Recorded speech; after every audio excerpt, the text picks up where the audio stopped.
A young billionaire on the brink of death asked a homeless girl to pretend to be his daughter for 24 hours. But in his final moments, she reveals a secret that shocks the entire medical team. William Foster always knew that one day that envelope would arrive. It was a certainty he had carried ever since his father, and then his older brother, had passed the same way. Victims of a silent enemy that seemed to pursue the men in his family. Yet knowing this did not make it any easier to face the laboratory's letterhead lying on his desk for the past 3 days.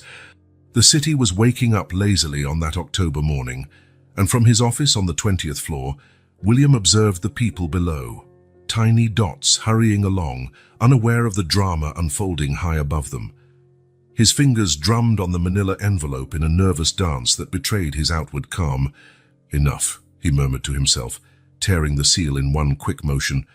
His eyes, trained by years of reading contracts and legal documents, swiftly scanned the medical report. Though he knew what to look for, his heart still skipped a beat when he found it. Advanced metastasis. Prognosis, 3 months. At best, he would spend Christmas in a hospital bed. William picked up the phone, dialing a number etched permanently in his memory. "Dr. Martinez, yes, I got the results. I need to see you in person." The oncologist's office smelled of antiseptic and resignation. William knew that environment well. He had accompanied his father there for months. The same beige walls, the same bland paintings, even the same expression on the doctor's face when he removed his glasses to speak. "So you waited too long to get the tests, Mr. Foster," said Dr. Martinez, his voice bearing that specific tone doctors use to deliver bad news. "The tumor has spread aggressively. It's reached vital organs." "What are my options?" William asked, though he already knew the answer. "We can try some palliative treatments, but it would only—" The doctor hesitated. "Buy me a few weeks, William finished. "I understand." Leaving the hospital, the world seemed to have changed. The colors looked different, the sounds sharper, as if his senses were desperately trying to absorb everything they could in the time he had left. At a traffic light, a young couple crossed the street pushing a baby stroller, and William felt a pang in his chest that had nothing to do with his illness. "To Dr. James's office," he instructed his driver, deciding he couldn't postpone that conversation. The building where his friend and attorney worked was one of the first projects of William's real estate empire. As the elevator climbed, he reflected on how much time he had devoted to constructing buildings, forgetting to build something far more important: a family. James was on the phone when William walked in, but one look at his friend's face was enough for him to quickly end the call. "Will." "What a nice surprise," he smiled, though his smile faltered when he noticed the somber expression of his visitor. "What happened?" William walked to the window, looking out at the city he had helped shape. His eyes swept across the office walls, decorated with photographs of happy families. James specialized in family law, an irony that did not go unnoticed. "I need you to organize some things for me," he began, choosing his words carefully. "Legal matters that have to be resolved in the next 3 months. James frowned, processing the information. 3 months? Why that specific time frame?" "Because it's all the time I have left," William replied, his voice calmer than he had expected. The silence that followed was broken only by the distant sounds of the city. James opened his mouth to say something, but was cut off by a commotion coming from the street. Both approached the window, watching as 2 security guards tried to chase away a ragged-looking girl from the building's entrance.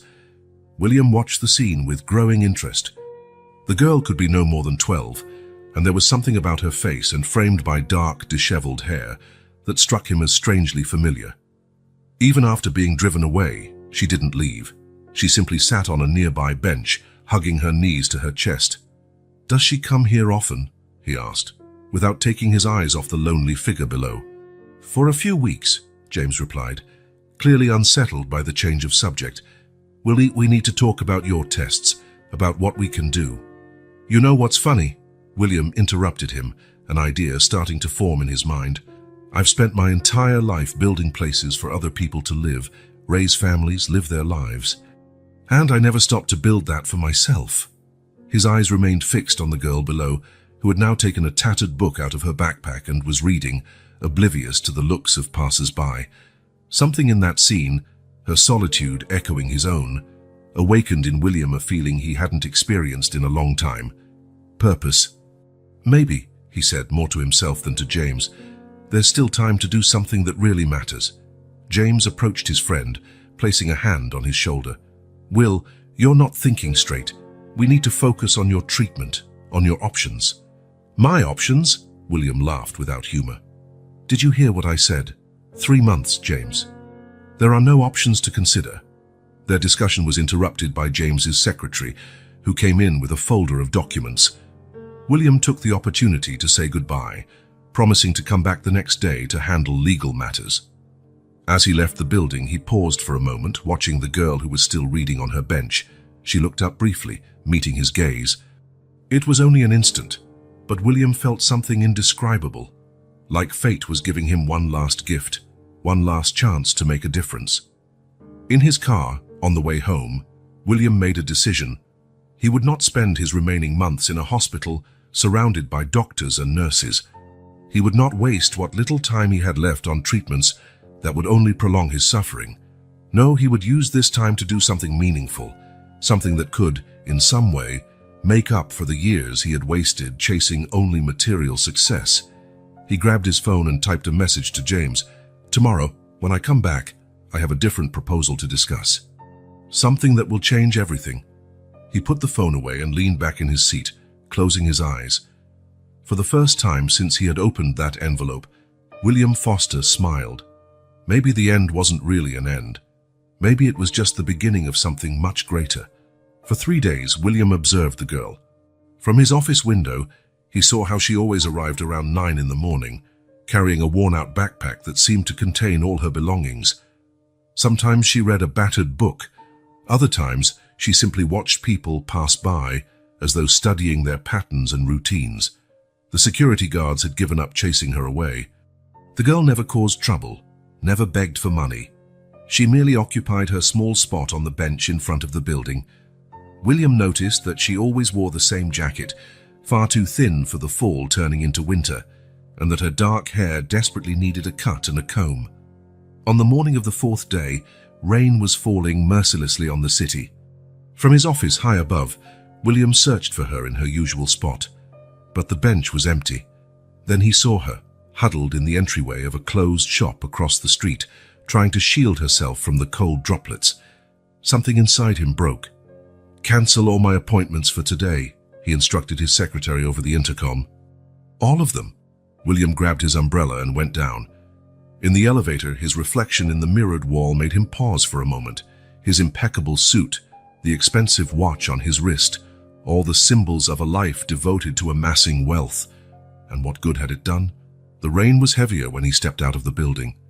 He crossed the street with determined strides, approaching the girl who now hugged her knees, shivering with cold.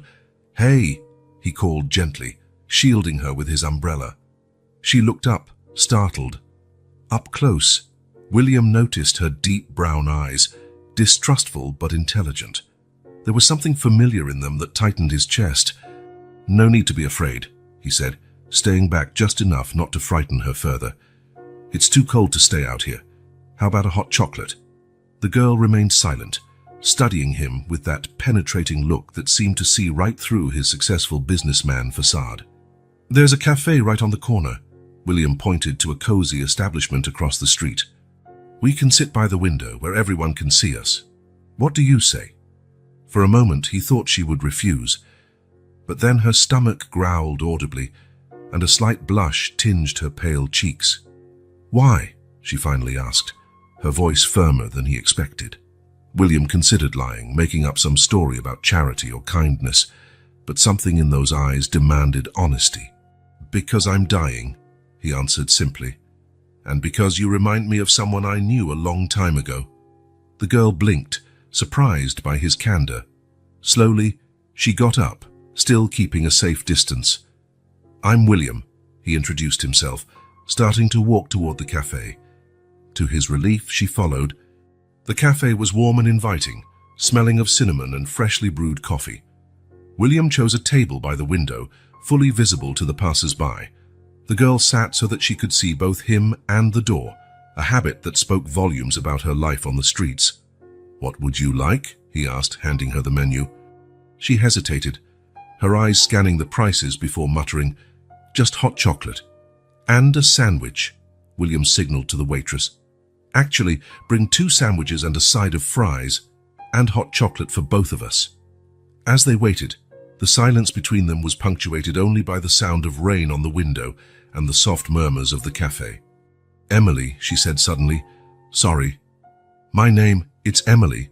William felt something stir in his chest, not the pain he was getting used to, but something else. Hope, perhaps. "Emily," he repeated, savoring the name. "I have a proposal for you, Emily.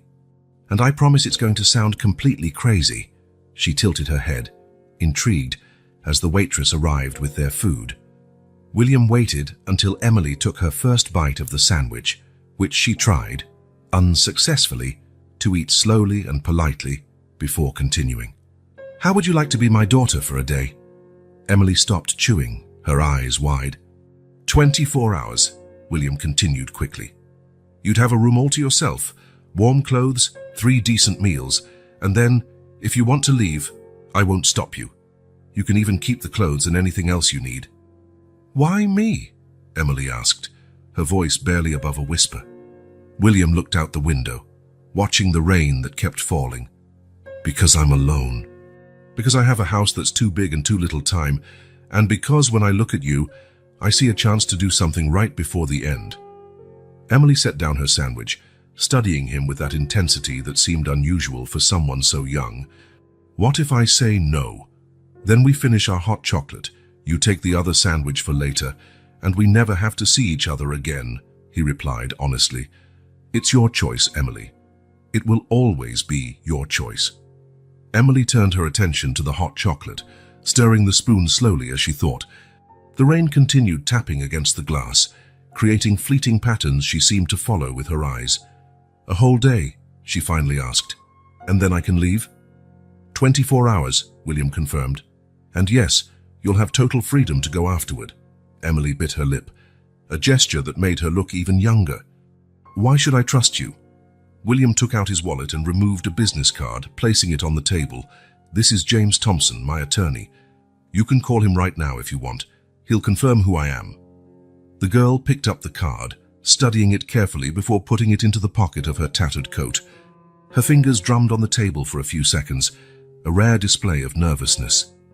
"Is there heating?" she asked suddenly. "In the house, yes, in every room. And can I take a hot shower?" William felt his heart constrict. "As many hot showers as you want." Emily looked out the window once more, watching the rain now coming down harder. A distant rumble of thunder seemed to relax her shoulders, as if nature itself had made the decision for her. "Okay," she said softly, turning to face him again. "But if you try anything—" "You have my card and James's," William interrupted gently. "And I promise your safety will be my priority." Emily nodded, finishing her hot chocolate in one last gulp. William noticed she discreetly wrapped the second sandwich in a napkin and stowed it in her backpack, a habit of someone who had learned never to waste food. When they left the cafe, the rain had eased to a light drizzle. William waved to his driver, and soon a sleek black car pulled up to the curb. "Last chance to change your mind," he said, opening the car door for Emily. The girl hesitated for a moment, clutching the strap of her old backpack. Then, with a determination that seemed larger than her small frame, she climbed into the car. William followed, noticing how she sat as close as possible to the door, keeping an easy escape route. "Home, Robert," he instructed the driver. As the car glided through the city's wet streets, William watched Emily's reflection in the tinted window. Her face held a mixture of fear and hope, the same expression he was trying to hide. 24 hours. That was all he had promised, all she had agreed to. But as the car approached his house, William could not shake the feeling that those next 24 hours would change their lives forever.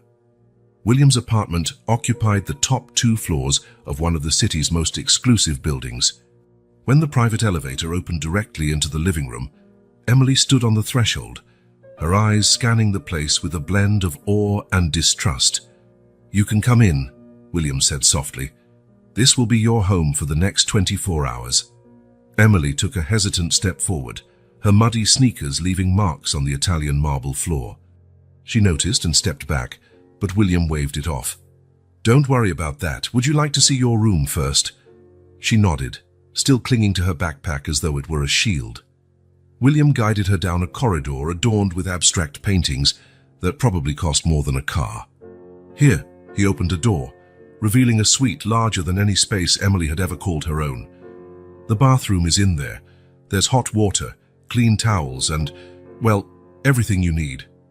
Emily entered the room slowly, as if expecting it to disappear at any moment. Her fingers lightly touched the soft bedspread on the king-size bed, and William noticed a tremble in her lips. I'll arrange for some clothes, he said, trying to give her a moment of privacy. How about a hot shower in the meantime? Can I lock the door? Emily asked, her voice almost a whisper. All the doors have locks, William confirmed. And you have complete privacy. I'll be in the living room when you're done. The moment the door closed, William heard the click of the lock. He smiled sadly. That sound spoke volumes about the life Emily had led so far. In his office, he made a few quick calls.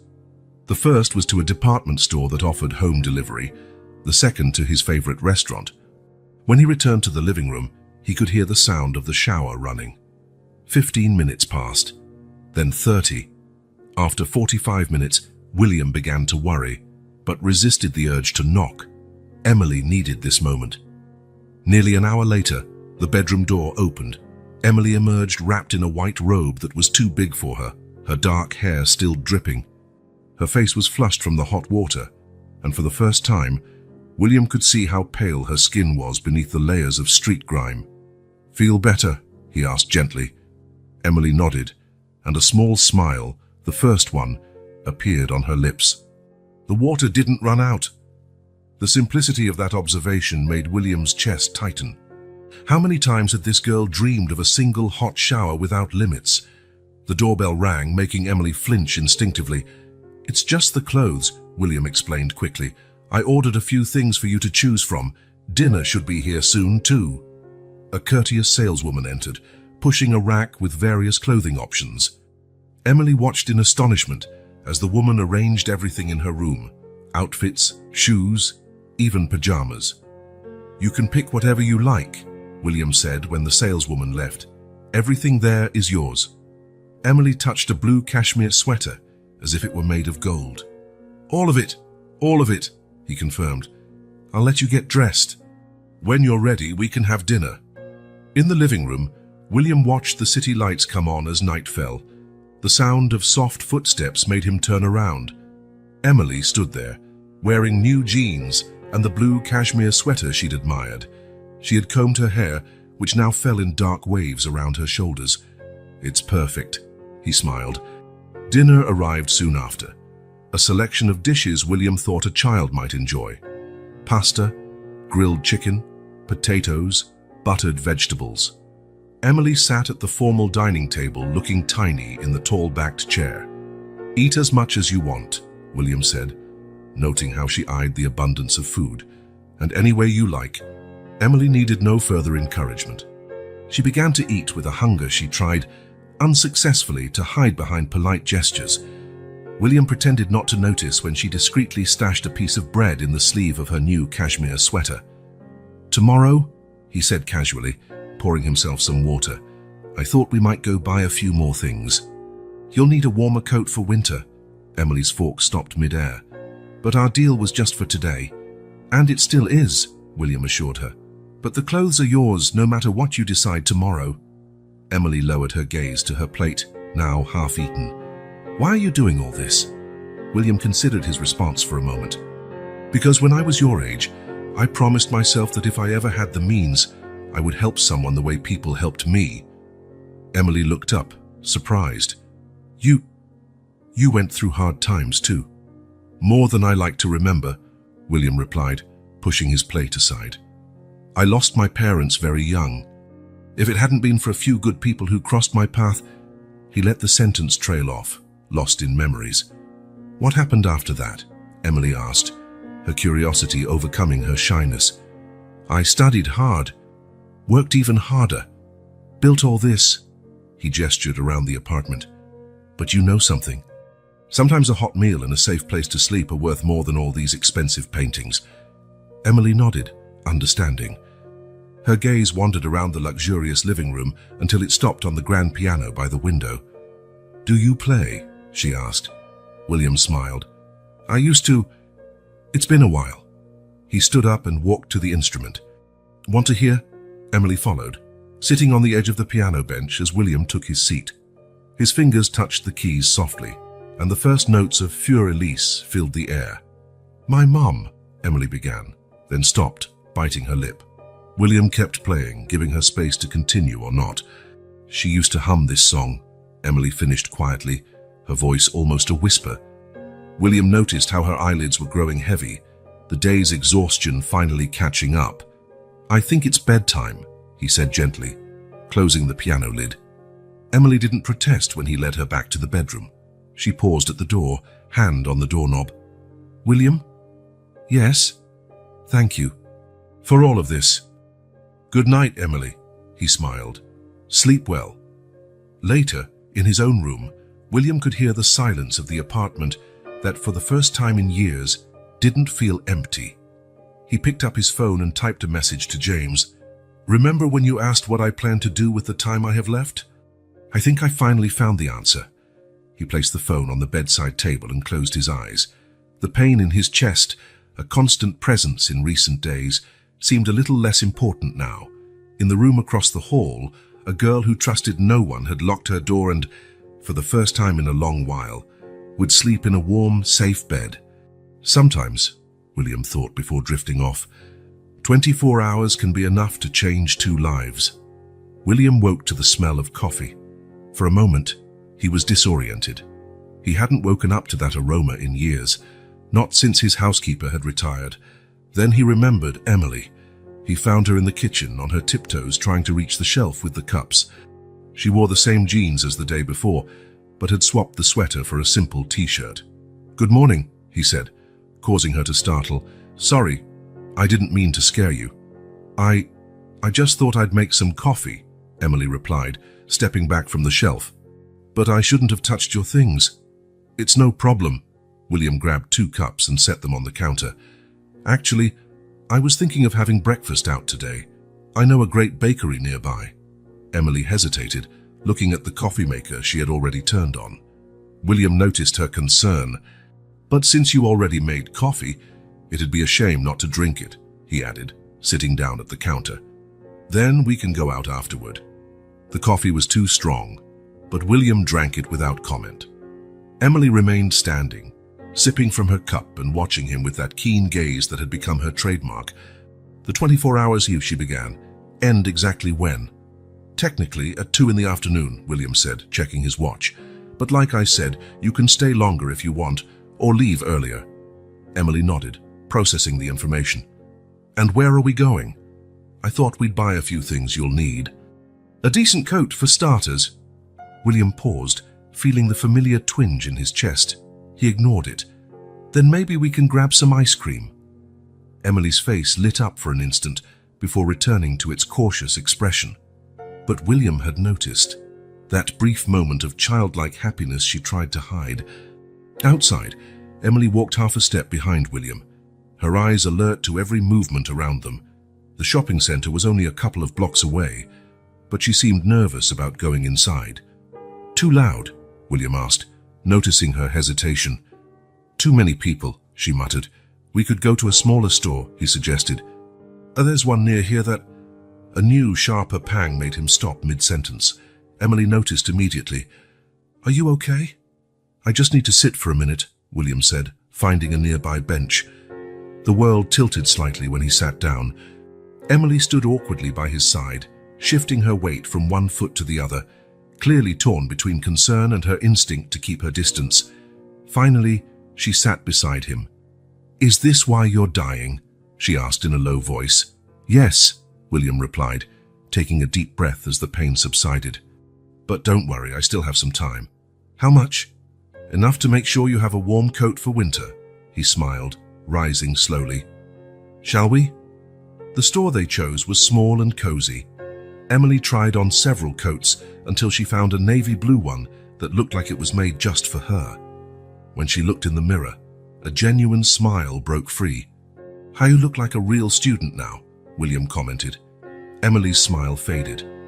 "I used to go to school before. I liked math." William absorbed that information carefully. It was the first time she had mentioned anything about her past voluntarily. "Ice cream?" he suggested, deciding not to press further. At the ice cream parlor, Emily chose double chocolate while William opted for vanilla. They sat at a table in the back, away from the hustle and bustle. "You never finished telling me," she said suddenly, "about how other people helped you when you were young." William watched his ice cream melt slowly. It wasn't easy. "But I got lucky. A teacher noticed I was good with numbers, got me a scholarship. Then I landed an internship that changed my life." "What about your parents?" "They died in an accident when I was 13. William paused, surprised by how long it had been since he talked about it. "Do you know why I'm telling you this?" Emily shook her head. "Because sometimes life is hard, but it doesn't have to be lonely." Emily stirred her ice cream, nearly melted by now. "Did you feel lonely after they died?" "Very," William admitted. "It was like the whole world moved on, except me." "I know how that feels," Emily muttered so softly that William almost didn't hear. Before he could respond, a fresh wave of pain hit him, more intense than before. He tried to hide it, but his hands shook, dropping his spoon. "Do you need a doctor?" Emily asked, alarmed. "No, it'll pass." He took a deep breath. "I just need a minute." Emily looked around as if seeking help, then did something unexpected. She reached for William's hand. Her touch was light, almost imperceptible, but it was there. When the pain subsided, William noticed silent tears running down Emily's cheeks. "Hey," he said gently, "no need to cry for me." "It's not fair," she whispered. "You're the first person who cared," William completed softly. Emily nodded, letting go of his hand and quickly wiping her face with the coat sleeve. "Let's make a deal," William suggested, sitting up straight. "No more tears today. Instead, how about we stop by the park? I saw a swing set when we passed by." A small smile formed on Emily's face. "Aren't I too old for swings?" "You're never too old for swings," William teased. On the way back, Emily no longer walked half a step behind. She stayed beside William, occasionally glancing at him as if to make sure he was all right. When they reached the park, she actually laughed for the first time, a sound so pure and unexpected that William briefly forgot his pain. The agreed-upon 24 hours were nearly up, but neither of them mentioned it. Something new was in the air, a mutual understanding that went beyond deals and deadlines. Later, back at the apartment, William sent a message to James. "Need to see you tomorrow. I have an important decision to make." Emily decided to take another shower. "Because I can," she explained with a shy smile. William watched her disappear down the hall, carrying one of her new pajamas. The sound of running water soon filled the apartment, accompanied by a soft melody. Emily was humming. For the first time since receiving his diagnosis, William felt that maybe life still had something special in store. Even if his time was short, it might be enough to make a difference for someone. A scream cut through the quiet of the night like a knife. William woke with a start, taking a few seconds to realize where the sound was coming from. Then he heard it again. It was coming from Emily's room. He rushed down the hall, ignoring the pain the sudden movement caused. The door was locked. "Emily!" he called, knocking softly. "Emily, are you all right?" There was no answer, only muffled sobs. William rested his forehead against the door, feeling helpless. "Emily, it's me, William. You're having a nightmare. You're safe here." The crying subsided a bit.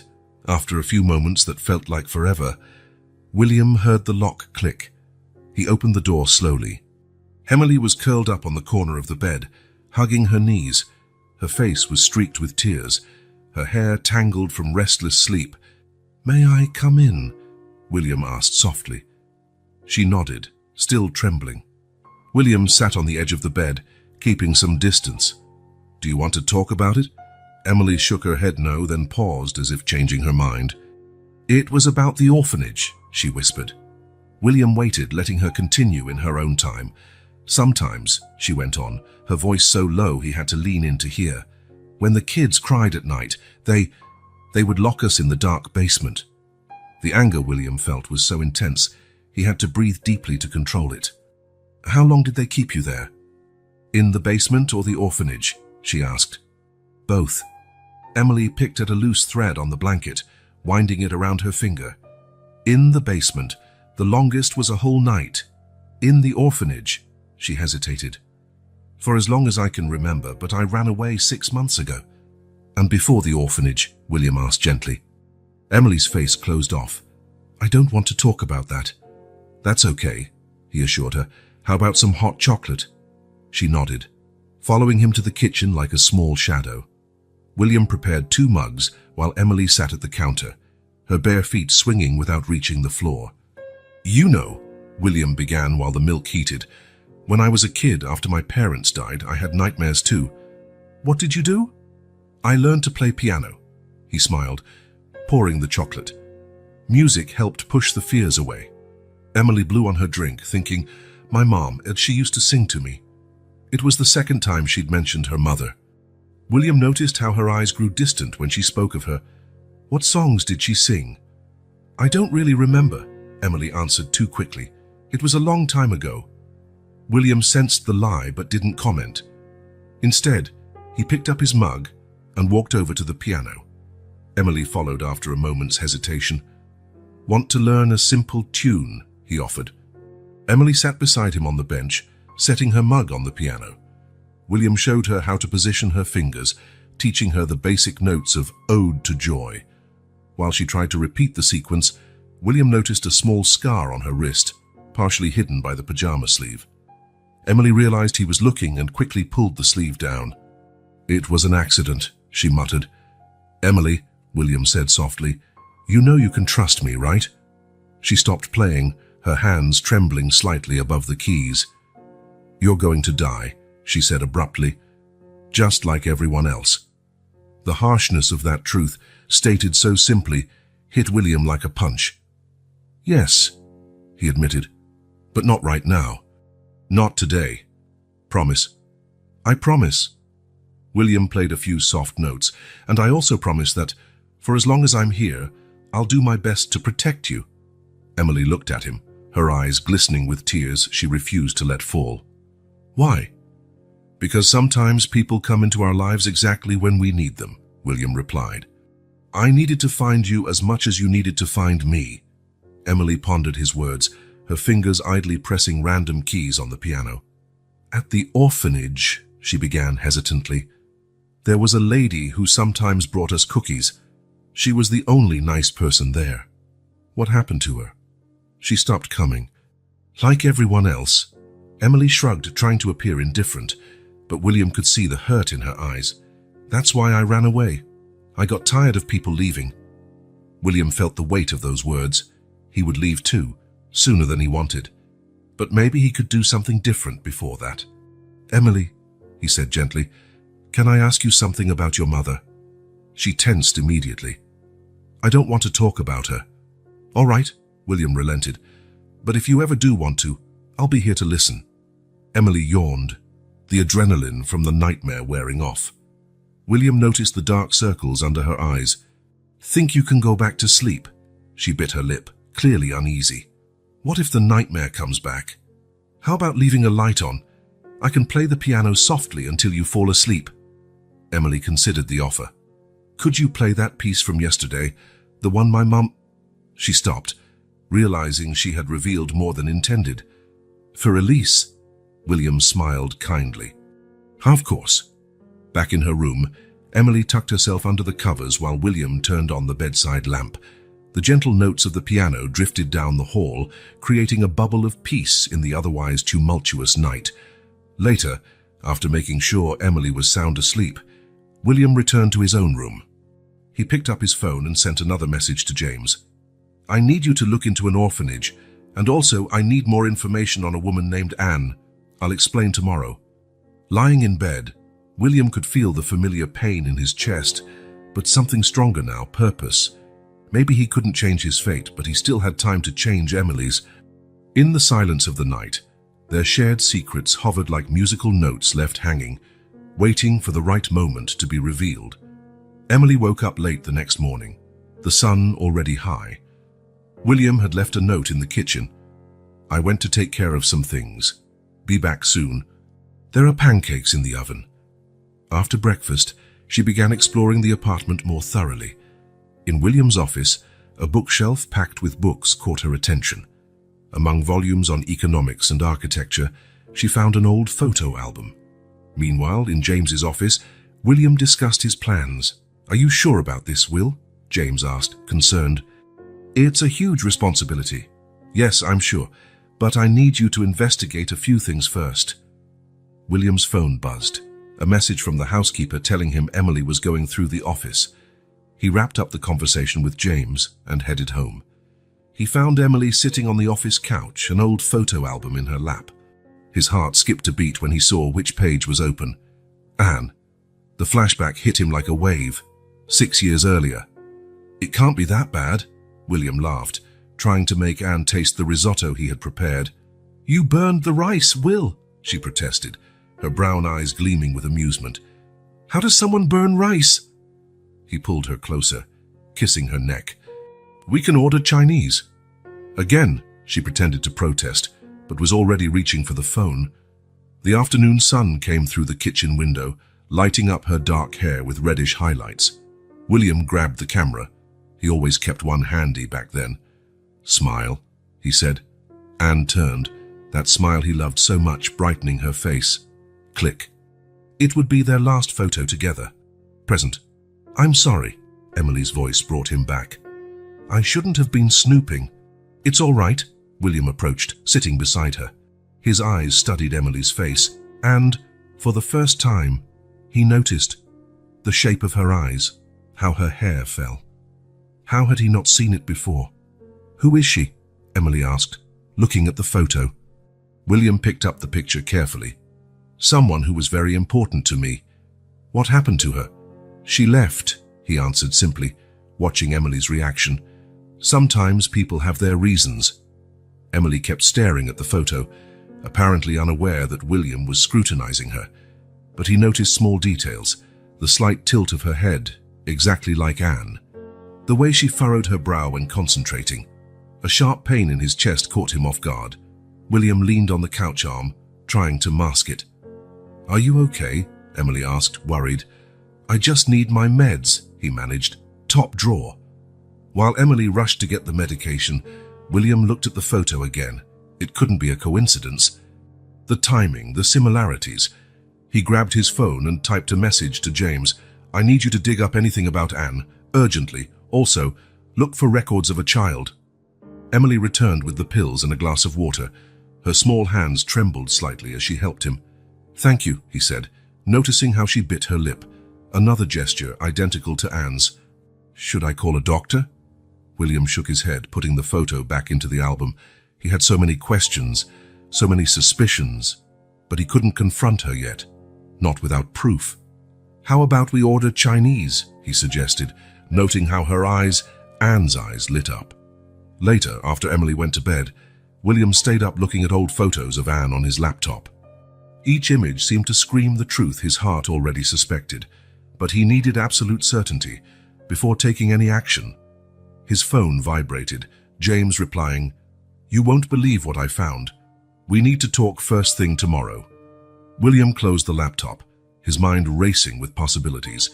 In the next room, Emily slept, unaware that her life was about to change forever. He got up carefully, walking to the window. The city sparkled below, thousands of lights dotting the darkness. Somewhere, at that very moment, Anne might be looking at the same sky. Why had she left? The question that had haunted him for 6 years now took on a new angle. If his suspicions were right, no, he needed solid proof before letting hope grow. A sound from Emily's room caught his attention. He approached silently, finding her tossing and turning, murmuring in her sleep. "Mom, don't go." William's heart clenched. Through the crack of the door, he watched her profile against the soft glow of the lamp. How had he not noticed before? The same delicate nose, the gentle arch of the brows, even the way she slept with a hand under her cheek, exactly like Anne. He went back to his office and picked up the photo again. His eyes caught a detail he hadn't noticed. A delicate necklace with a bird pendant around Anne's neck. William remembered giving it to her on her birthday. He picked up his phone and added to the message for James. Specifically, look for birth records between May and July, 6 years ago, and find out everything you can about that orphanage.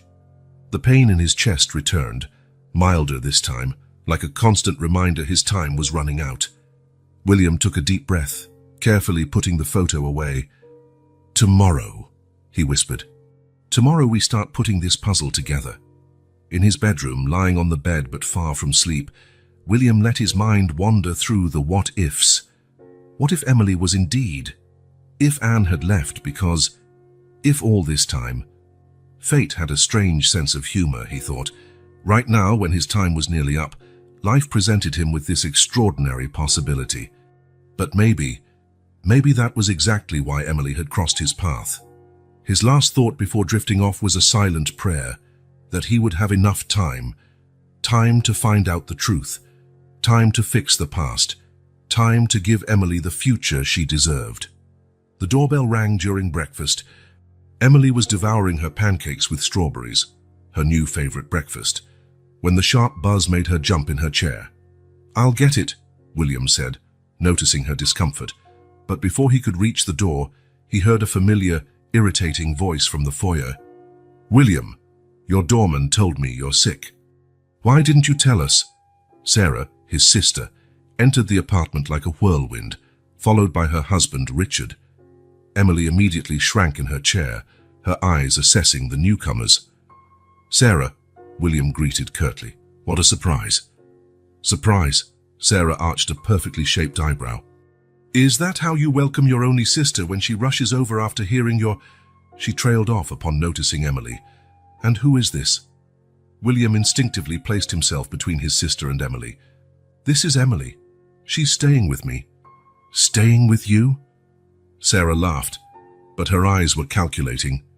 "Since when did you decide to adopt a— Watch what you say," William cut in, his voice dangerously calm. Sarah composed herself, forcing a smile. "Dear, we need to talk. In private. There's nothing you can't say in front of Emily." Another wave of pain hit William, causing him to lean against the wall. Sarah rushed forward, feigning maternal concern. "See? You're not well. You need care, family around. You can't worry about a child right now." Emily stood silently, her eyes fixed on William. "I'll go to my room," she murmured. "No," William said firmly, catching his breath. "This is your home now. You don't have to leave." Sarah watched the exchange with narrowed eyes. "William, be reasonable. In your condition." "How did you find out?" he interrupted. "About my condition?" "Dr. Martinez is a friend of Richard," Sarah replied, as though it were obvious. "He told us about the diagnosis. 3 months. William, why hide this from your family?" William felt a different wave of pain, emotional this time. Had Dr. Martinez violated patient confidentiality? Or had Richard snooped around his records? "Maybe," he said calmly, "because I knew exactly how you'd react." "How dare you?" Sarah placed a hand on her chest, offended. "We're your family. We're worried about you, about your interests." "My interests?" William laughed without humor. "Or my inheritance?" Richard, who had remained silent, took a step forward. "Now, William, that's not fair. Sarah just wants to help. And you have to admit, making big decisions at a time like this, such as bringing a stranger into your home." "Emily is not a stranger," William snapped, "and my decisions have never been clearer." Sarah cast a calculating glance at Emily, who watched in silence. "How much is she charging you?" "We can settle this quietly." Emily went pale. William felt his blood boil. "Get out," he ordered. "William, now!" His shout was followed by a violent coughing fit. William staggered, and this time it was Emily who rushed to help him. Sarah watched the scene with a mix of disdain and calculation. "This isn't over, little brother," she said, grabbing her purse. You're clearly not in a position to make decisions. We'll handle this properly." After Sarah and Richard left, a heavy silence filled the apartment. William was still coughing, supported by Emily, who guided him to the couch. "Your meds," she said, running to fetch them. When she returned, William noticed her hands trembling slightly. "Emily," he called gently, "come here." She perched on the edge of the couch, tense. "I don't want to cause trouble." "You're not causing any trouble," William reassured her. "They are the—" Another wave of coughing cut him off. Emily quickly offered him water.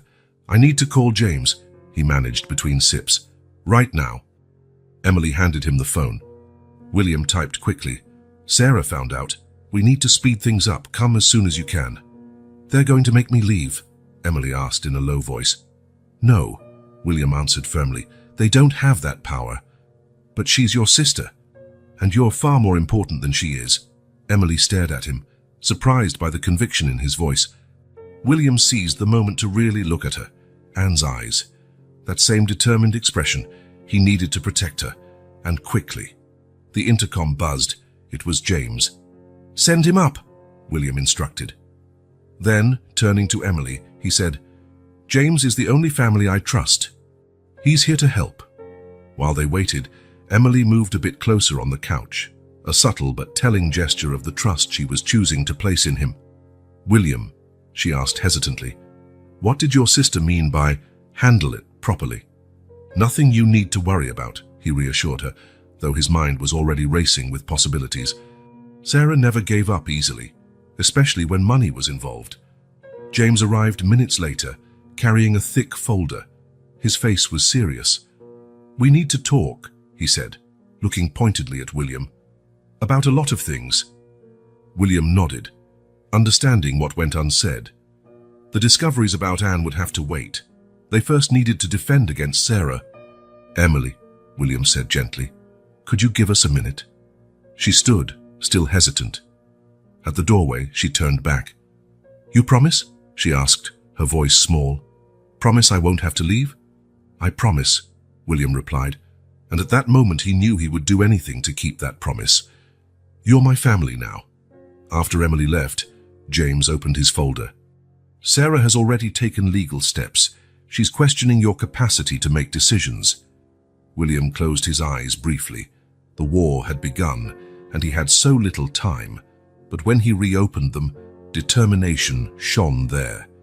"Then we'd better strike first," he said, "because I'm not letting Sarah or anyone take Emily away from me.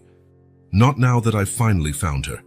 James raised an eyebrow at that last statement, but William just shook his head. One battle at a time. First, stop Sarah. Then, when they were safe, he could finally figure out if his suspicions about Emily were true. Sarah wasted no time. The next morning, William's apartment was besieged by another wave of concerned visitors.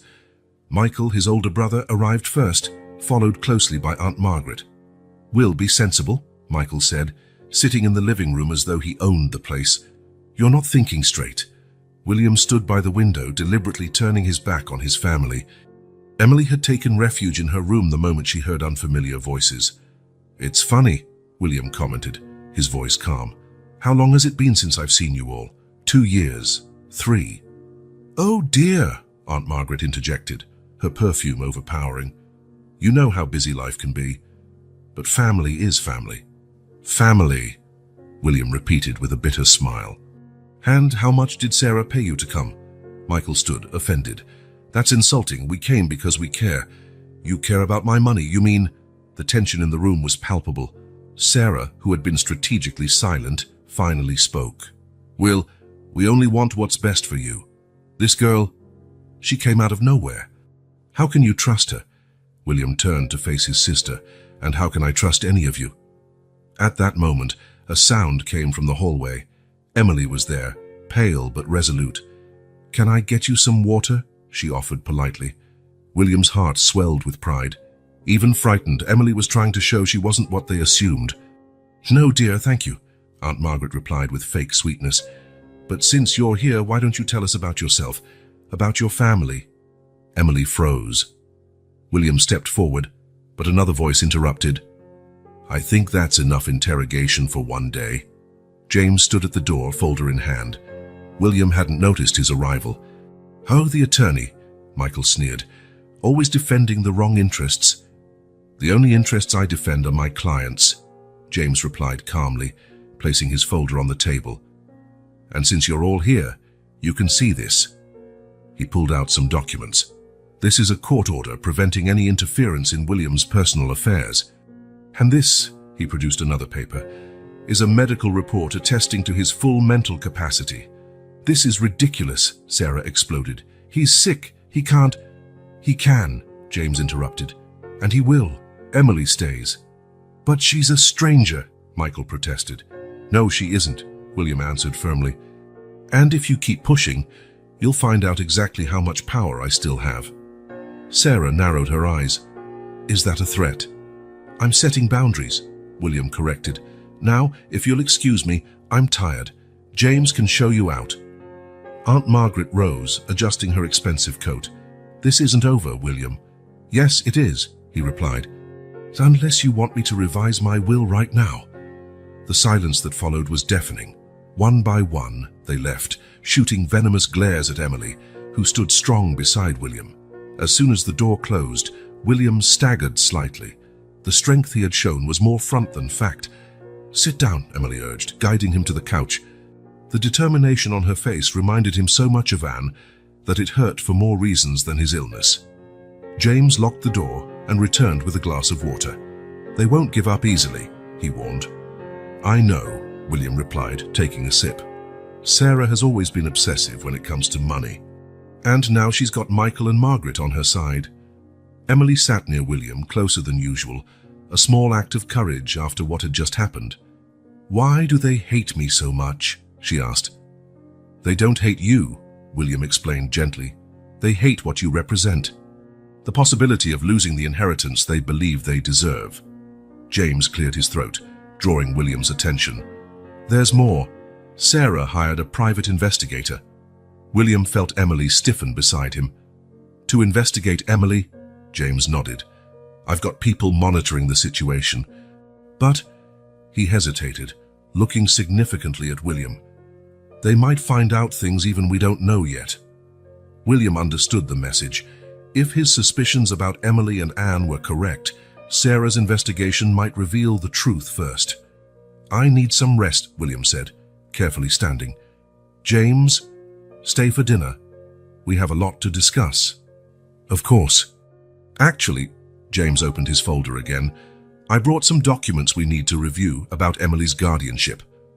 Emily, who had been helping William stand, froze. "Guardianship. Just a precaution," William reassured her, "to make sure no one can take you away from here." Tears glistened in Emily's eyes, but she held them back quickly. William could see she was still fighting against hope, afraid it would all vanish any moment. "I'll make some tea," she murmured, escaping to the kitchen. Once Emily left, James turned to William. "What I found out about Anne, you need to see it soon." "Not today," William replied, glancing toward Emily in the kitchen. "First, we need to ensure Sarah can't interfere. Then, there might not be time then, Will. There will be," William said with more conviction than he felt. "There has to be." That night, after James left and Emily went to her room, William stayed up reviewing the guardianship documents. Each line was a promise of protection, each clause a guarantee that Emily would have a secure future. In his bedroom, he took Anne's photo from the drawer. "What did you do?" he whispered to the smiling image. "Why did you hide this secret?" The answer, he knew, was close. But now there was a race, against time, against his family, against his own weakening body. William put the photo away and closed his eyes. In the next room, he could hear Emily shifting in her sleep. The sound comforted him, reminding him what was at stake. Tomorrow, he decided. Tomorrow he would begin digging into the truth about Anne. But today, his only concern was keeping Emily safe. One step at a time. One battle at a time. James arrived at the apartment early the next day, carrying an even thicker folder.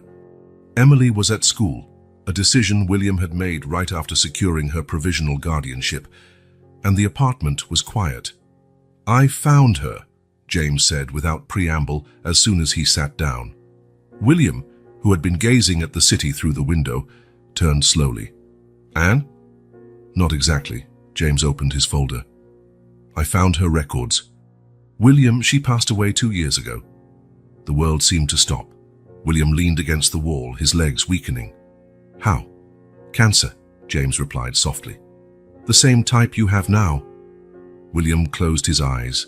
The same cancer. The same genetic curse that had taken his father, his brother, and now... There's more, James went on, hesitantly. In her final months, she tried to contact you. What? William opened his eyes, shocked. What do you mean? James pulled some papers from the folder, letters, all returned. Apparently, Sarah intercepted them. Sarah? The anger in his voice was palpable. My own sister. She claimed she was protecting you, James explained, though his tone made clear his opinion on that. But Will, there's something even more important. He slid a document across the table, a birth certificate. Emily Ann Foster, William read aloud, his heart nearly stopping. Date of birth 9 months after Anne left. She was pregnant when she left, James confirmed. And there's more. The address of the orphanage where Emily stayed. It's the same place Anne spent her final days. William sank into a chair. All the pieces started to fit. The similarities, the gestures, that sense of familiarity from the first moment. Why didn't she tell me? He whispered. Maybe this will explain, James said, handing him a yellowed envelope. It's her last letter. Sarah didn't manage to intercept this one. With trembling hands, William opened the envelope. Anne's handwriting, though weaker than before, was still unmistakable. My dear Will, by the time you read this, I will probably be gone. The doctor says I don't have much time, and there are so many things that need to be said. Emily is your daughter. Our daughter. I know I should have told you sooner, but when I found out I was pregnant, I also found out about the disease. The same cancer that took your father and brother was growing inside me. I couldn't sentence you to go through all that again. To watch someone you love waste away slowly. I thought I was protecting you. What a fool I was. Emily is extraordinary. Will. She has your eyes, your determination, and she inherited the best of both of us. I tried to find you when I learned my time was nearly over, but my letters kept coming back. Now I know why. Please, if there's still time, find our girl. Give her the love I couldn't. The letter ended abruptly. William realized his own tears were staining the paper. Where is she buried? He asked in a hoarse voice. St. Mary's Cemetery, James answered. Would you like to go there? William nodded, but before he could stand, a stabbing pain hit him, stronger than all the previous episodes. Will, James rushed to support him. I'm fine, William gasped, though his pale face said otherwise. I'm calling an ambulance. No, Emily, she'll be out of school in a few hours. I can't. You need a doctor, James insisted, already on the phone with emergency services. William had no strength to argue. The pain was too intense. James, he called as his friend spoke to the paramedics. Emily can't know, not yet. Not like this. How am I supposed to explain your hospitalization? Tell her it's just a precaution, William breathed through the pain. And James, those guardianship documents, and are they ready? Yes, but bring them to the hospital. I need to sign before Sarah tries something. The ambulance arrived in 15 minutes, though it felt like an eternity to William. Every second was precious now. He had so much to do, so much to say. Call the school, he instructed James as the paramedics loaded him onto a stretcher. Tell them I'll pick Emily up later. Will, promise me, James. She can't come home to find no one there. James nodded, grabbing the documents about Anne and placing them in his briefcase. In the chaos, a small envelope fell to the floor, a photo of baby Emily in Anne's arms. Keep that, William said, his voice weak. It's not time yet. At the hospital, the doctors moved quickly. The pain subsided somewhat with medication, but from Dr. Martinez's expression, William could see how serious it was. We need to run more tests, the doctor said.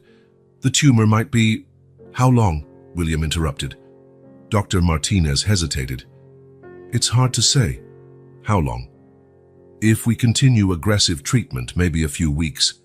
But a few weeks will be enough. William closed his eyes. I just need time to do what has to be done. James walked in as soon as the doctor left. Emily is with my wife. I told her you had to travel on business and she'd stay with us for a few days. Did she believe it? No, James replied sadly. She's too smart for that. But she accepted it for now. William tried to sit up, but James gently stopped him. The documents, he said. I need to sign them now. While signing the papers that would guarantee Emily's future, William thought about Anne, about how she had faced the same battle alone, trying to protect him. Now it was his turn to protect what she loved most. James, he said when he finished signing, promise me you'll take care of her, that you'll tell her about Anne and about me when the time's right. You'll tell her yourself, James insisted, but his voice betrayed his uncertainty. William smiled weakly. You've always been a terrible liar, James. He closed his eyes, exhausted. Just don't let her think she was abandoned. Not by Anne, not by me. James stored the documents, now definitive and irrevocable. Out in the corridor, he could hear raised voices. Sarah had probably already learned of William's hospitalization. I'll keep Sarah away, James promised. Get some rest. But William was already slipping into a fitful sleep, haunted by images of Anne blending with Emily's face. Mother and daughter, so alike, so precious, and he, like Anne before him, racing against time to protect those he loved. In his pocket, James carried the photo that had fallen, the first and last image of Anne with her daughter. Soon, that photo would tell a story that would forever change Emily's life. But for now it was just another secret, waiting for the right moment to be revealed. Emily was nobody's fool. She knew something was wrong the moment James's wife showed up at school to pick her up. The story about William's business trip was obviously a lie. He could barely stand the day before. I want to see William, she said as soon as she got into Claire's car. Emily, honey, he's in the hospital, right? Claire sighed, looking at the girl in the rearview mirror. How did you know? He promised not to lie to me, Emily responded simply. Please, take me there. Claire hesitated, but something in Emily's determination made her change course. At the hospital, they found James in the corridor arguing quietly with Sarah. You have no right, Sarah was saying. I'm his sister, and I have his power of attorney, James shot back. Then he saw Emily and went pale. Emily, Claire, Where is he? Emily asked, ignoring the adults trying to stop her. This isn't the time, Sarah began, but Emily cut her off. I'm not talking to you. James couldn't help a small smile. Room 305, he said, ignoring Sarah's furious glare. But Emily, he's weak. Emily was already heading down the hallway, her small-eyed, determined steps echoing on the sterile floor. She stopped at the door, her heart clenching at the sight of William hooked up to several machines. Hey, he smiled faintly when he saw her. Aren't you supposed to be in school? Don't lie to me, she pleaded, coming closer to the bed. Ever? William nodded slowly. I'm sorry. I just wanted to protect you. Like she tried to protect you. William froze. What are you talking about? Emily pulled something out of her pocket, the photo of Anne that had fallen from James's folder. I found this on the floor of the apartment. Her voice trembled. She's my mother, isn't she? For a long moment, only the beeping machines broke the silence. William studied Emily's face, so much like Anne that now it seemed impossible he hadn't seen it before. Yes, he finally answered. Anne was your mother. Emily sat on the edge of the bed, her small hands clutching the photo. Why did she abandon me? She didn't abandon you, William replied softly. She was sick. Like me. The same disease? William nodded. Emily took in the information quietly, tears streaming down her cheeks. Did she try to find me? She asked at last. Every single day, another voice answered from the door. It was James, holding the folder of letters. She wrote to William tirelessly in her final months. But I never got the letters, William said, giving James a meaningful look. Sarah, Emily guessed. It wasn't a question. James stepped forward, placing the folder on the bedside table. There's something you need to see, he said gently. With trembling hands, Emily opened the folder. Inside were dozens of letters, all in the same delicate handwriting. She began reading the first one, her voice breaking. "My dear Emily, 5/24. Today you turned 5. I wonder how you must be. If you still have my eyes like when you were a baby. If you inherited your father's smile." William held Emily's hand as she read. James discreetly left the room, closing the door to give them privacy. "She loved me," Emily whispered, hugging the letters. "All this time, I thought." "She loved you more than anything," William affirmed. "So much that she did the same thing I tried to do. She wanted to protect you from the pain of watching someone you love go." Emily lifted her tear-streaked eyes. "How was she? Please, tell me." William smiled, shifting in bed with effort. "She was incredible, stubborn, like you. She loved hot chocolate with a dash of cinnamon, had a laugh that could light up any room, and—" He paused, reminiscing. "And she played piano. For Elise was her favorite. The song you played for me," Emily realized, finally understanding. "Yes. When I first saw you, something about you reminded me so much of her, but I couldn't pinpoint what. But I'm like you too," she said softly. William felt tears in his own eyes. "Yes, you are." Voices rose in the corridor again. Sarah was arguing with someone. "She's not going to separate us, is she?" Emily asked, alarmed. "No," William promised, squeezing her hand. "James already took care of everything. You're safe now, forever." Emily leaned her head on William's shoulder, still clutching Anne's letters. "Tell me more about her, please." And there, in the hospital room, between the sounds of machines and distant voices, William began to tell their story. He spoke of how he met Anne, of her dreams, her hopes. He spoke until his voice was hoarse, until Emily fell asleep, her head resting lightly on his shoulder. James found them like that an hour later, Emily asleep, still holding her mother's letters, and William watching her sleep with a serene smile despite his pain. "The test results came in," James said quietly. William nodded but didn't take his eyes off Emily. "Later," he murmured. "Right now, I just want this moment." And in that instant, as he watched his daughter sleep, William felt a peace he hadn't known in years. Anne had succeeded. Her last letter had finally reached its destination. And now, even if his time was short, he would do everything possible to complete the story she had begun. The DNA test results arrived on a grey autumn morning. William had been in the hospital for a week, his condition alternating between stable and worrying. Emily refused to leave his side, except when Claire took her home to sleep. James entered the room holding an official envelope, his expression unreadable. "Emily," he said gently, "can we have a minute?" The girl, who had been reading beside William's bed, hesitated. "It's okay," William assured her. "Just some boring documents." Emily agreed reluctantly, but stopped at the door. "Promise you won't lie to me again?" "I promise," William replied.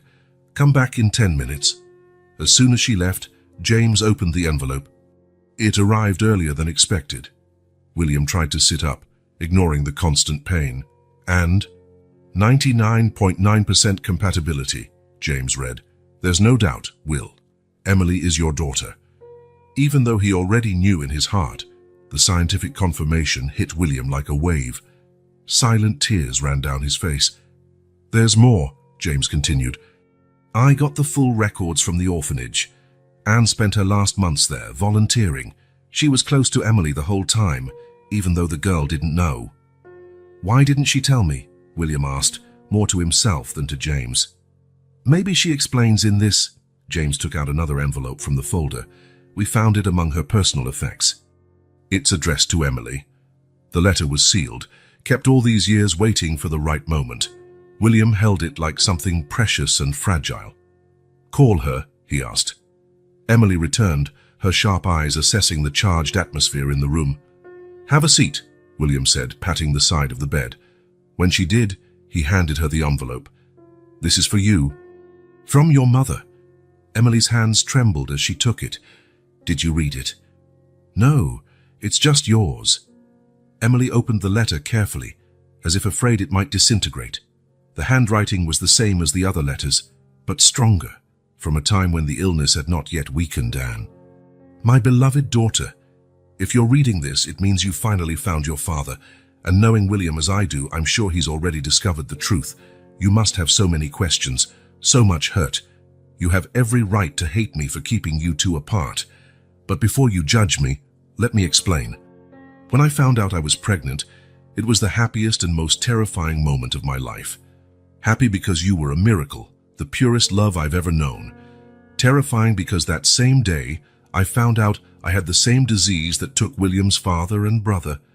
I saw what that disease did to him, how it destroyed him to watch his family slip away, one by one. I couldn't condemn him to go through that again, not with the woman he loved, not with his own daughter. So I ran.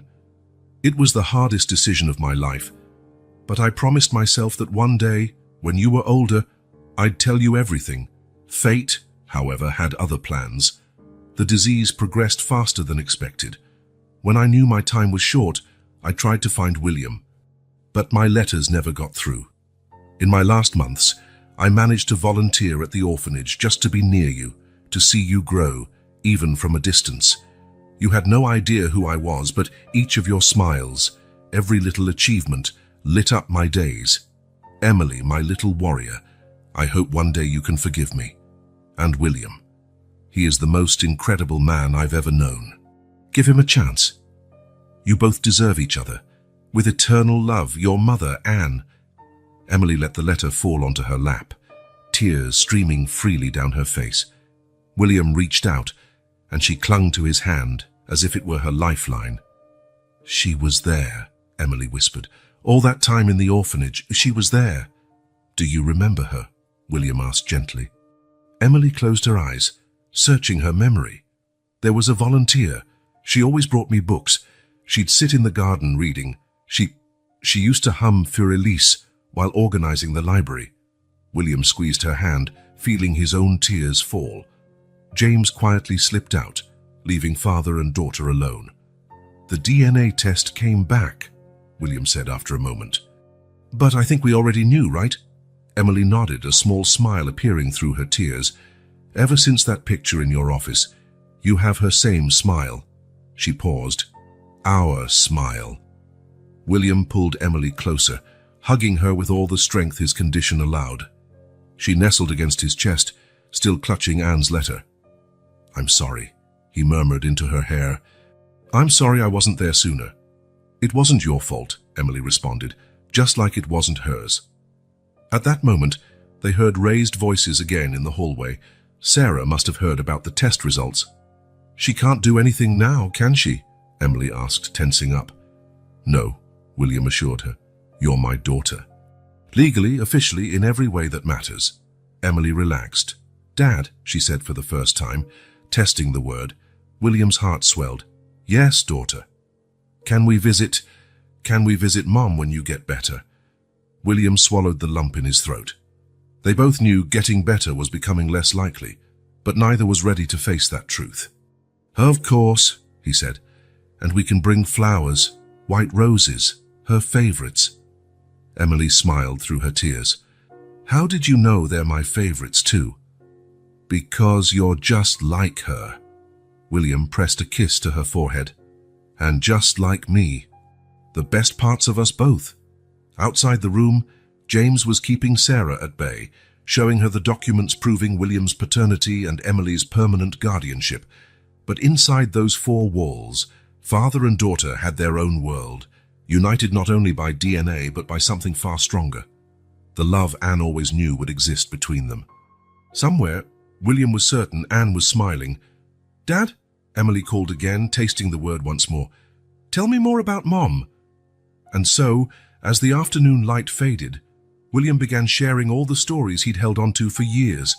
Each memory was another bridge he built. Each of Emily's smiles was another promise fulfilled.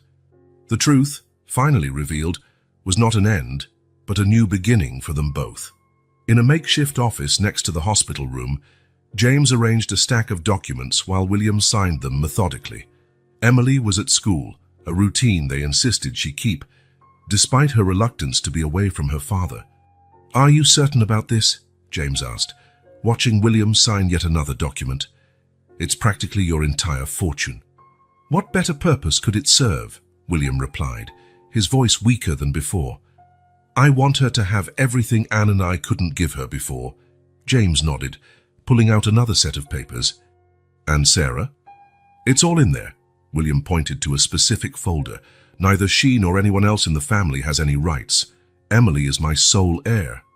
They'll contest it. Let them, William said, smiling faintly. You're the best attorney I know, James. And now, as Emily's legal guardian, you'll have every power to protect her. James stopped shuffling papers, looking at his friend. I still can't get over it, Will. Being her guardian, it's a huge responsibility. And there's no one I trust more, William replied, leaning back on the pillows. You and Claire always wanted a daughter, and Emily needs a family when I...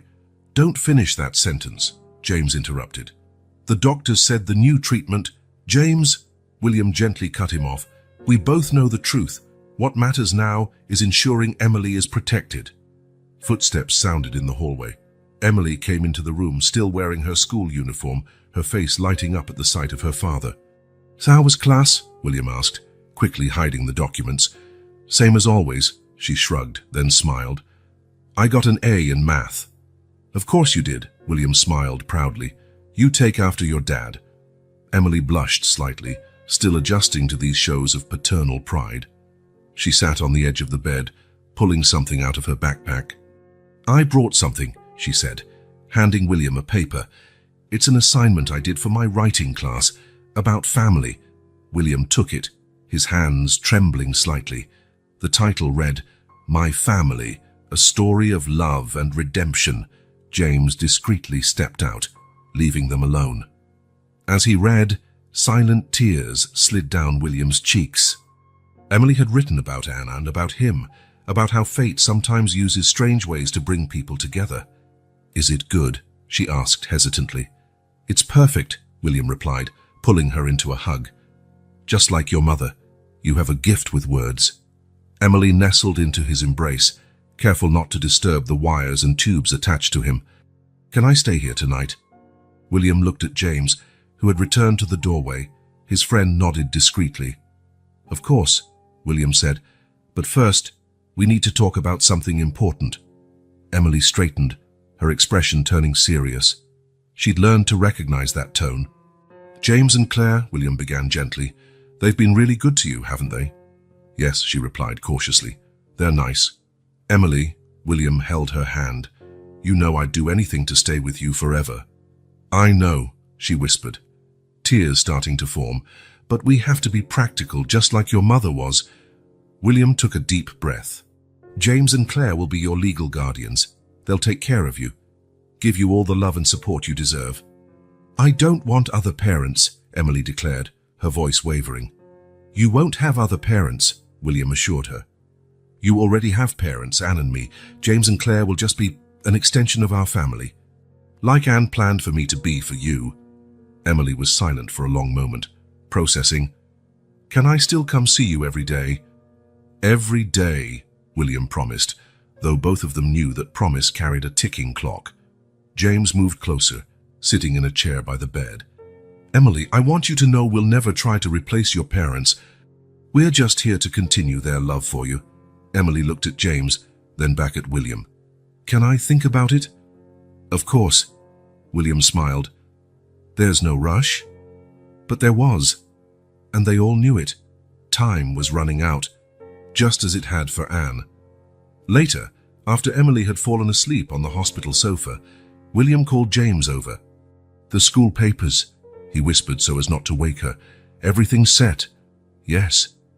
The scholarship is guaranteed through college, and the fund you created will cover all extra expenses. William watched his daughter sleep. She looked so small, and yet so strong. Take care of her, James. Don't let her feel alone again. I promise, James replied, his voice thick with emotion. She'll always know how loved she is. By all of us. In her sleep, Emily murmured something that sounded like Dad. William felt his heart constrict with both pain and love, grateful for having these precious moments with her. You know, he said quietly to James, Anne was right. Sometimes we have to let go to protect the ones we love, but she forgot one thing. What's that? That love finds its way back, always. On the couch, Emily smiled in her sleep, as if agreeing, and William knew then that he had done everything right. His daughter was protected, loved, and carried the best of both him and Anne. It was all he could wish for. Fall was nearly over when William's condition took a drastic turn for the worse. Golden leaves drifted past the hospital window, while inside, Emily refused to leave her father's side. "You need to go home and rest," William insisted, his voice weaker than before. "No," Emily said firmly, adjusting the blanket over his legs for the 10th time. "I promised I wouldn't leave you alone." William smiled faintly, recognizing in her the same stubbornness Anne had always displayed. The past few weeks had changed Emily. There was a maturity in her eyes that went beyond her 12 years. "At least go get something to eat," he pleaded. "James can stay with me in the meantime." As if on cue, James walked in, and Claire was right behind him, carrying a small basket. "We brought dinner," Claire announced in a cheerful tone, "including that chocolate cake you love, Emily." Emily looked at William, who nodded reassuringly. "Go ahead." 15 minutes. When Emily left with Claire, James took the chair beside the bed. "Did the doctors come by earlier?" "Yes," William replied, breathing more heavily. "They didn't have to say much, I know." "Will, it's okay, James," William interrupted softly. "I got what I needed. I had time to meet her, to love her, to make her understand she was never alone." James took an envelope from his jacket pocket. "I finished sorting out the last changes you requested. The college fund? Guaranteed. The apartment goes to her when she turns 18. Until then, Claire and I will manage it." William nodded, satisfied. "And Sarah? She hasn't been able to overturn any of your decisions." The judge was very clear. "Emily is your sole heir, and Claire and I are her permanent legal guardians." A flicker of a smile passed over William's tired face. "You're a good friend, James. The best anyone could have." "Stop," James pleaded, his voice unsteady. "Don't talk like I'm saying goodbye," William finished gently. "But that's exactly what I'm doing. And I need you to promise me a few things."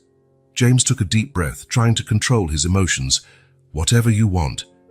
First, take care of her. Not just practically, I know you and Claire will do that, but emotionally. Emily, she holds a lot inside, like Anne did. I promise." "Second," William continued, his voice getting weaker, "there's a letter in my office. In the false bottom of the second drawer. It's for Emily, for when she turns 18. James nodded, making a mental note. "And third," William paused to catch his breath, "take her to visit Anne regularly. She needs to know she has two parents who loved her more than anything." "I'll handle all of it," James promised, holding his friend's hand. Footsteps in the hallway signaled Emily and Claire's return. The girl entered holding a small slice of cake. "I brought you some," she said, setting the plate on the bedside table. "Just one bite." William smiled, but shook his head. "Save it for later. Right now, I just want you to sit with me." Emily carefully perched on the edge of the bed while James and Claire quietly left the room. For a moment, father and daughter simply watched the leaves falling outside. "You know what your mom loved most about fall?" William asked softly. "What?" "The sound of the leaves under your feet. She said each leaf told a different story." Emily smiled. "What story are these leaves telling?" "Ours," William answered, his gaze lost in memories. "The story of how a family can be lost and then found again, of how love survives time, distance, everything." "Dad?" Emily's voice trembled slightly. "Yes, sweetie." "I'm scared." William squeezed her hand, summoning the strength he needed for what he had to say. "I was scared once, too. When your mom left, I thought I'd never be happy again. But then you appeared, and I realized love doesn't end. It only changes shape." "How?" "I'll always be with you, Emily. Not like I am now, but in every big moment of your life. When you graduate, when you chase your dreams, whenever you need strength, I'll be there, along with your mom, watching over you." Tears rolled down Emily's cheeks. "Promise." "I promise," William whispered, fighting against the exhaustion consuming him. And will you promise me something? Anything. Be happy. That's all your mom and I ever wanted. Emily rested her head on her father's shoulder, as she had done every night lately. Tell me more about Mom. And William did. He told her about the first time he met Anne, about how she always saved the last bite of chocolate for the ND, about her dream of becoming a writer. He talked until his voice gave out, until he felt Emily drift into a light sleep against his shoulder. Thank you, he whispered to the universe, to Anne, to whoever had granted him these precious moments with his daughter, for everything. Night crept in. James and Claire stayed at the hospital, giving father and daughter their space while remaining close by. At some point, Emily fell into a deeper sleep, still holding her father's hand. William fought to keep his eyes open, taking in every detail of his daughter's face. It was astounding how much she resembled Anne when she slept, the same peaceful expression, the slight furrow of her brow. Around midnight, he felt the shift. It was as though something inside him knew it was time. James, he called softly. His friend was by his side in a second. Should I wake her? No, William replied, his voice barely a whisper. Let her sleep. It's better this way. Claire approached too, silent tears on her face. Take care of her, William asked, though he knew he didn't need to. Tell her stories about us. About Anne, about me, about how we found each other at just the right time. Always, Claire promised, holding his other hand. William glanced at Emily. My girl, he murmured. So strong, so brave, just like her mum. A soft smile appeared on his face as his eyes began to close. Anne, he whispered, you were right. Our daughter is perfect. The heart monitor next to the bed began to slow. James reached for the call button, but William gave a slight shake of his head. It's all right, he said, his voice almost gone. I'm ready. Emily stirred in her sleep, cuddling closer to her father, as if some part of her subconscious knew she needed this final moment. Tell her, William breathed with difficulty, that these last few months have been the best of my life. Claire gently draped a blanket over Emily, while James gripped William's hand. And James, William called one last time. The letter. Don't wait until she's 18. Give it to her whenever it feels right. With his remaining strength, William pressed a kiss to Emily's forehead. I love you, my daughter, he whispered. The monitor turned into a single continuous tone, but in that quiet room, surrounded by those he loved, William Foster slipped away peacefully. His final thought was one of gratitude for finding his daughter, for having the chance to love her, for knowing she would be protected. Outside, the last leaf of fall drifted from its branch, dancing through the night air before resting on the ground. As Anne had often said, every leaf tells a story. And William and Emily's story, though brief, was one of love, redemption, and second chances. Emily wouldn't wake until the next morning, but in her dreams, she smiled, perhaps dreaming of a place where her parents were together, where love never ended, where stories had happy endings, even if they came in a different way than we imagine. The cemetery was silent that winter morning. Snowflakes drifted gently, covering the graves with a pristine white blanket. Emily, wrapped in her navy blue coat, the one William had chosen for her, stood between two headstones. On the left, the newer one, its lettering still sharp, William Foster, beloved father. On the right, the older one, Anne Miller, beloved mother. James waited a few steps behind, giving her the space she needed. 6 months had passed since William's funeral. 6 months in which Emily had faced her grief with the same quiet determination she'd inherited from her parents. Hi, Dad, she said softly, kneeling to place white roses on both graves. I brought flowers for you and Mum. They're her favorites, remember? The cold wind brushed her hair, like a gentle caress. Emily smiled through her tears. I'm living with James and Claire now. They're good to me, just like you said they would be. Claire taught me how to make that hot chocolate with cinnamon Mom liked so much. She paused, adjusting the flowers. School's okay. I joined the choir, and guess what? I'm learning piano. The teacher says I have a natural talent. She smiled again. I guess I got that from both of you. James watched from a distance, his heart heavy.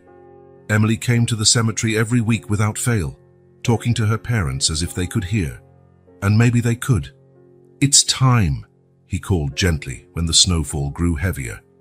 Emily nodded, kissing her fingertips and touching each headstone before standing. On the way back to the car, she stopped suddenly. "James, I think I'm ready now." He knew exactly what she meant. The letter, the last message from William that he had guarded these 6 months, waiting for the right time, as he had promised. "Are you sure?" Emily nodded, tears in her eyes but determination in her voice. Back home, Claire was waiting with hot chocolate and cookies. The apartment where Emily now lived with James and Claire was smaller than William's but cozy and full of life.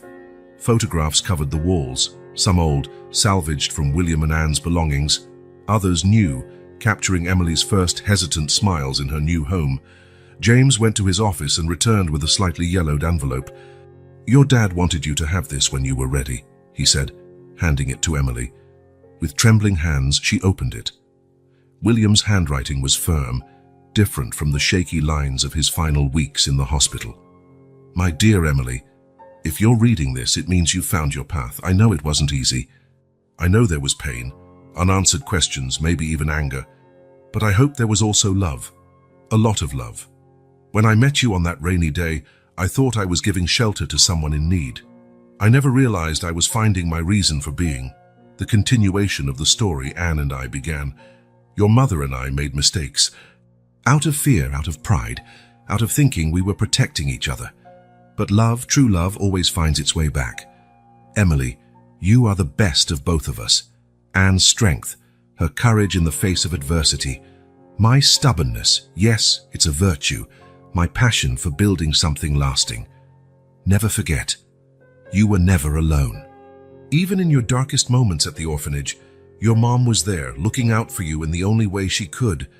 And now, even if we can't be with you physically, we're still right beside you, in every choice you make, in every dream you pursue. Live, my daughter. Live fully. Love intensely. Build your own story. And know that wherever we are, Anne and I are so very proud of the incredible young woman you are becoming. With eternal love, your father, William." Emily pressed the letter to her chest, silent tears streaming down her face. Claire sat beside her, wrapping her in a gentle hug. "He knew," Emily whispered. "Even before I showed up, he knew I'd need these words someday." James smiled, sitting on her other side. "Your dad was always like that. He saw farther ahead than most." Emily carefully folded the letter and put it back in the envelope. "I want to frame it," she decided, "along with a photo of the three of us." "Three of you?" Claire asked, puzzled. With a small smile, Emily pulled a crumpled photo from her pocket, the image of Anne holding a baby, with William by her side. It was a digital collage James had made, combining separate pictures to create the family that had never officially been together. "It's us," Emily explained. "Our family." A few days later, the framed photo and letter took pride of place on Emily's bedside table. It was the last thing she saw before sleeping and the first thing she saw when she woke, a constant reminder that she was loved. The following spring, on Emily's birthday, James surprised her with a special gift, the keys to William's apartment.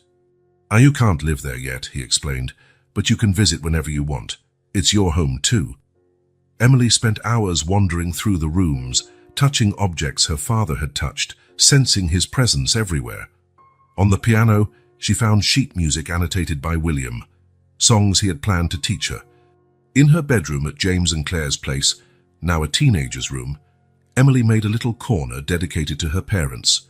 There, besides the photo and the letter, she kept small treasures: Anne's bird pendant, found among her possessions, William's favorite pen, the worn book Anne had once read to her at the orphanage, without Emily knowing she was her mother.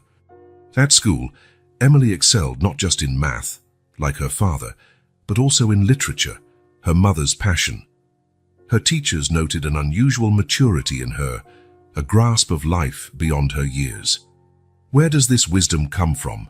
one literature teacher asked her. Emily smiled. "From stories I've been told. Stories of love, loss, and new beginnings.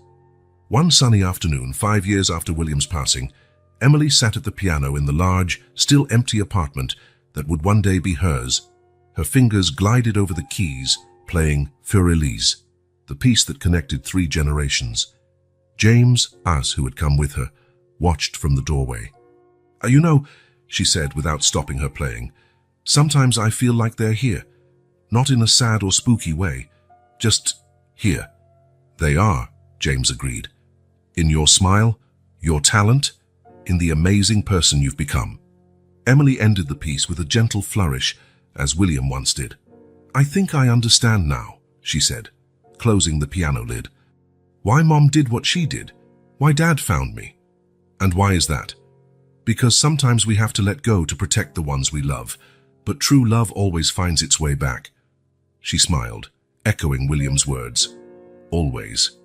As they left the apartment, Emily paused for a final look. Within those walls, 2 people who never should have been separated found their way back to each other through her. It was a legacy of love she would carry forever. I'm ready, she told James, closing the door.